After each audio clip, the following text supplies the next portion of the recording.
സംഘർഷ മേഖലയിലെ ചില സ്ഥലങ്ങളിൽ ഇസ്രായേൽ നടത്തിയ വെടിനിർത്തൽ ലംഘനങ്ങൾ മൂലം ഹോർമൂസ് കടലിടുക്ക് വഴിയുള്ള ടാങ്കർ ഗതാഗതം ഇറാൻ താൽക്കാലികമായി നിർത്തിവെക്കുകയും അത് എണ്ണ നീക്കങ്ങളെ ബാധിക്കുകയും സ്വർണ്ണവിപണിയെ സമ്മർദ്ദത്തിലാക്കുകയും ചെയ്തു.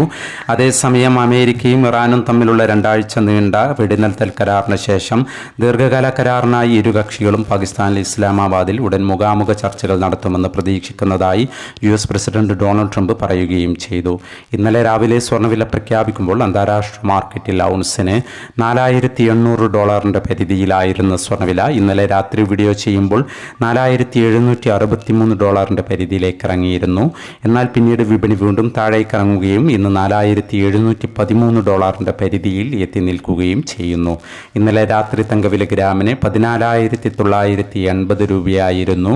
വൈകി വരുന്ന ഇന്നത്തെ തങ്കവിലയും ഇന്നത്തെ തങ്കവില അടിസ്ഥാനമാക്കി സ്വർണം വിൽക്കുമ്പോൾ ലഭിക്കേണ്ട തുകയും 11 മണിയോടെ കമൻറ്റ് ബോക്സിൽ പിൻ ചെയ്യുന്നതാണ്.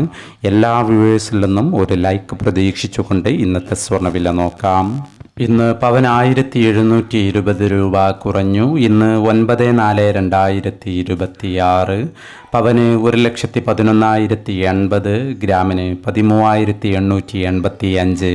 ഈ വീഡിയോ നിങ്ങൾക്ക് ഉപകാരപ്രദമെങ്കിൽ വീഡിയോക്ക് താഴെ ലൈക്ക് ചെയ്യാൻ മറക്കരുത്. Thank you for watching.